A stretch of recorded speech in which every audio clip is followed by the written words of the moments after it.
South Africa normally sees up to 10% of its $2 billion in citrus exports headed to Russia. That's now on hold because of sanctions from Russia's invasion of Ukraine. After 2 years of export disruptions from the coronavirus pandemic, unrest, and cyber attacks on the ports, the loss of the Russian market is another blow to South African farmers. I think we will survive this one.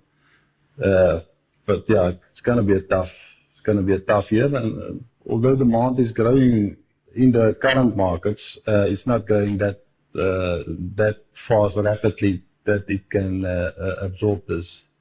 The 10%. Farmer Piet Engelbrecht was forced to reroute a shipment of lemons this season that was on a vessel bound for Russia. But finding new markets isn't simple, even for well-established family farms. The markets are very susceptible to oversupply.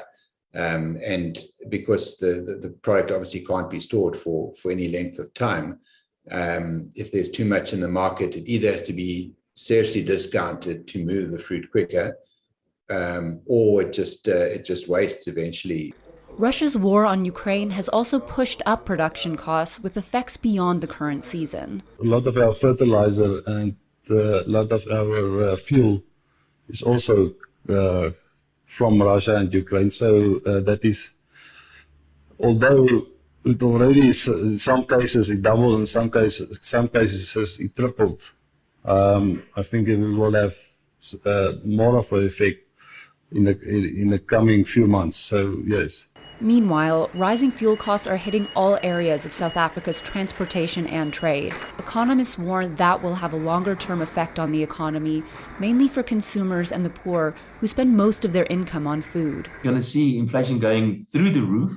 What is really going to be bad for South Africa is that the kind of inflation that we're going to experience will be very high levels of food inflation because of the Ukraine and Russia being major grain producers and also other soft commodities. While South Africa's farmers are hopeful that they can survive the market loss, if future growing seasons are disrupted, they may have to cut jobs.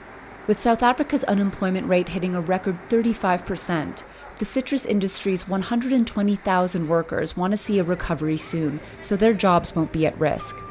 Linda Givetash for VOA News, Groblersdal, South Africa.